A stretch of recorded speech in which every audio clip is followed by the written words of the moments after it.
Hi, Shannon Waller here, and welcome to the Team Success Podcast.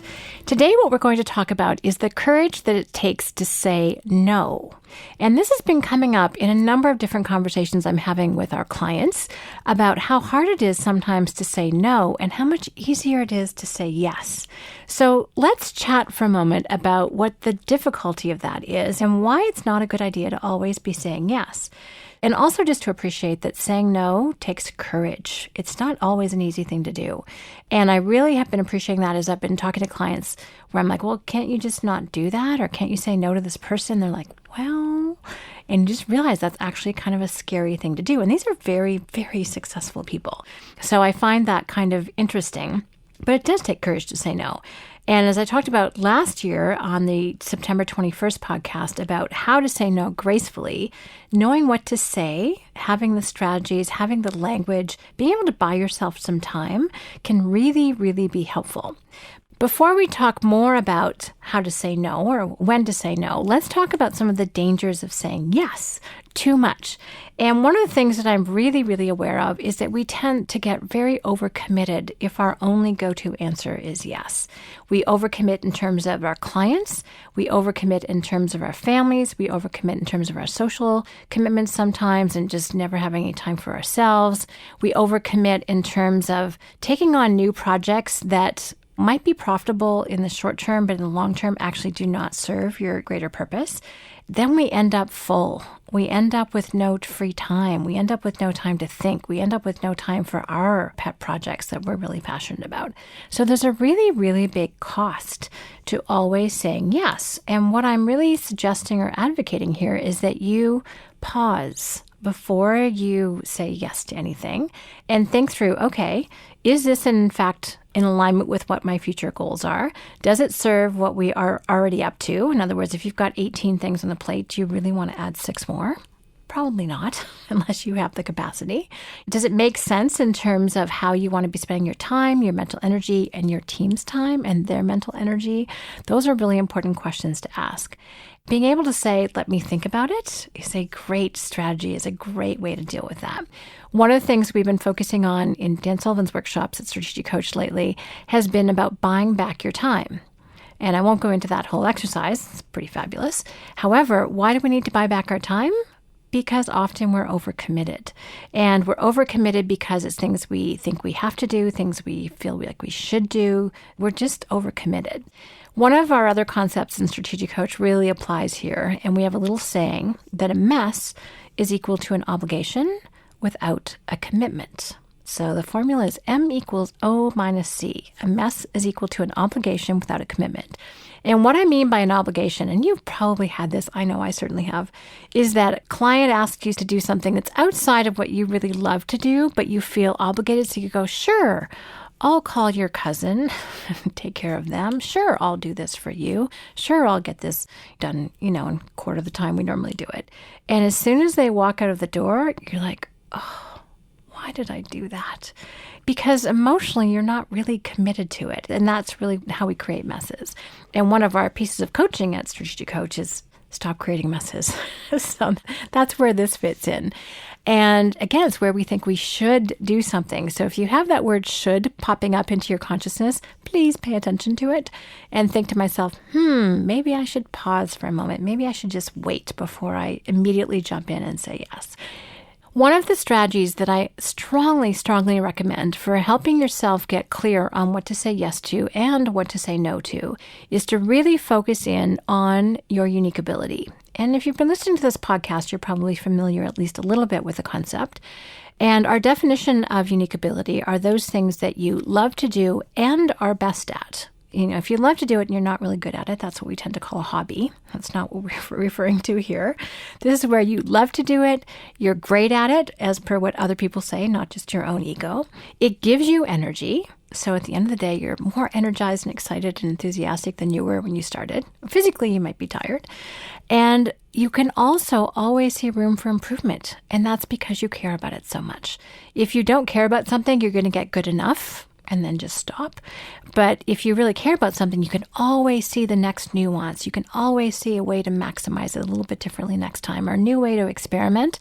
And that's actually what I look for in teamwork quite often. I've got experience in lots of different areas after this many years of being on the planet. But when I meet someone who has a ton of ideas about which something, I'm like, okay, I know how to do it. I'm good.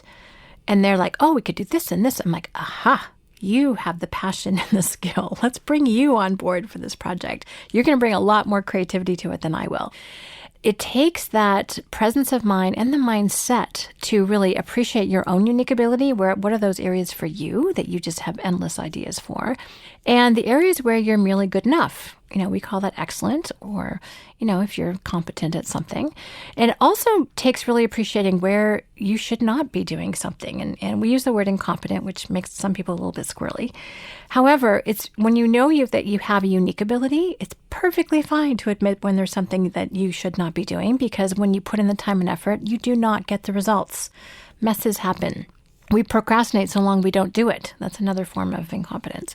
So really, really, really being clear on what you love to do and are best at, where you make the greatest contribution, is really powerful in terms of knowing what to say no to. We have had so many client stories, but a couple come to mind. One of our dear clients, Dave, people would ask him to be on boards quite a bit because he was in a very technical industry and had been around for a long time, done some really breakthrough stuff, and everyone wanted him. Now, if you know Dave, you know that he's incredibly smart, very successful, I would say fairly short attention span, like a lot of us, not someone to sit through long, arduous board meetings and play politics. So he started having this, he said, you want me, but you really don't want me. And he said, here's what it'd be like if I was on your board. He describes just how direct and perhaps disruptive he might be. And they're like, oh, maybe you're right. Can you just come and advise us on this one issue? He said, I'd be happy to. So he managed to negotiate his way out of that. But he became very clear, whereas before he didn't really have a criteria for what to say yes and what to say no to in this circumstance. So really being clear on what you love to do, are best at, what you have mental energy for, and what you don't can really keep you out of trouble. For me, the Kolbe profile, which I've talked about a lot, KOLBE.com, if you want to go get your own Kolbe A index. It's not a test. You cannot fail, so don't worry about that part. Well, one of the indications for me is that with regard to having mental energy for systems, for following through, for making lists and not losing them, out of a scale of 10, I'm a 2. And when I do think of finishing or following through, it happens at the last minute for the shortest amount of time. So I now do not commit myself to those sorts of activities. I have a professional scheduler who manages all my time. And I love that. And we get a ton more because she's so much better at it than I am. And I am completely confident saying, I'm not good at that. You don't want me to do that. One of my other favorite lines is, my security clearance doesn't go that high.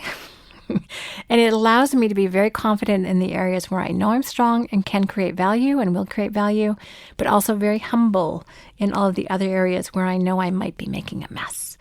Another example is a great client named Carl, who is just incredibly smart, very understated. And one of the things he did recently was make 2 large investments in people who were very different but complementary to him. And they were unique ability talents. He realized he could do it. He was certainly capable of it, but he wasn't passionate about it. And this investment had an 18 times multiple, which was, I don't know about you, but I think that's a pretty good return in a pretty short period of time. But at the beginning, that delegation looked pretty risky. He had to sell it to some other people. Within 6 months, he got that kind of return. That's really useful. I like knowing that kind of information. But again, he's had to say no to doing that type of work anymore. So this can turn into delegations. This can turn into hires. It can turn into just politely declining if that's what you need to do. And if you're not sure, and I'm one of these people who likes to answer quickly, and that's gotten me into lots of trouble over the years, sometimes it's just buying yourself some time, saying, you know what, I need to think about that. I have a lot else going on right now, and to do justice to your project, I really need to make sure that I can give it what it's due. Let me look at my commitments and responsibilities, and I'll get back to you. Now, that's one way to do it that's very respectful, very kind, very honoring, and honest. And I think that's really, really key that you're honest with yourself. So the last thing I want to talk about with regard to the courage to say no is the word courage. Sometimes it's actually much, much, much scarier to say no than it is to say yes. especially if the person's important to you, if there's money at stake, if it's a personal relationship. I can think of lots of reasons why it might be hard to say no. And I realize that there's an emotional commitment that needs to be made. There's a commitment that needs to be made to a different, bigger future for yourself. So you really do want to make sure that whatever you are saying yes to is a right fit, again, for your company, your family, and your future. That's where I think I usually find the courage. You say, this looks like a really interesting project. It's just not for me right now. And just know that that's a courageous act. You're not doing something mean. You're not doing something, untoward, but that it takes courage. But first of all, you have to make that commitment. You have to make that commitment to yourself, to your company, to your team, to your family. Again, to yourself is the most important one. And that once you've done that, then it's much easier to take that step into courage. But I want you to appreciate that that is a commitment that needs to be made, and then the courage will be much easier. I really like how we talk about it in our 4 C's model, and please feel free to check out our 4 C's little book. It's really a great way to understand about commitment, courage, and how that leads you to increased capability and then increased confidence. In the 2 examples I gave about people who were able to say no, it felt very, very, very scary in the moment to decline an opportunity or to hire these new people. But the capability that came out of that and the freedom, we're big on freedom of time for people, which leads to freedom of money, freedom of relationship, and freedom of purpose. In order to do that, sometimes you have to say no. And out of that comes this amazing level of confidence. I think it's important for teams to be able to say yes to the right things and no to the wrong things. And knowing what's not right or inappropriate for you and for your company is really, really, really important. So this would be a very interesting conversation to have with your team. Ask them what it's hard to say no to. Is it hard to take on extra work when someone asks them to do that? Is it hard to cover up if someone's not pulling their weight? Is it hard to decline even in an area that they know they don't have a ton of mental energy for that will cause them an enormous amount of stress? I hear this all the time. In fact, I heard it today. So again, I want you to go back and share this with your team, share this with your family, because again, I think it takes courage to say no, and we don't appreciate that sometimes. We think it should be easy. We should just say no unequivocally, or there's something wrong with saying no, and we need to figure out how to handle that gracefully. So I hope our conversation today has been useful. Again, there's more great ways on how to say no gracefully on our September 21st, 2016 podcast, so please go back and check that and focus in on your unique ability. Really get clear on your goals, because that will make it much easier to know what to say yes to, what to say later to, and what to say no to. As always, thank you very much for listening, and here's to your team success. Hi, Shannon here, and thank you very much for listening. If you like what you heard today, please take a moment to rate the Team Success podcast on iTunes. And we'd love it if you'd share the podcast with anyone else who could benefit. If you're interested in learning more about the Strategic Coach program for entrepreneurs, visit us at strategiccoach.com or the Strategic Coach channel on YouTube. For free downloads and more team success strategies, visit teamsuccesshandbook.com.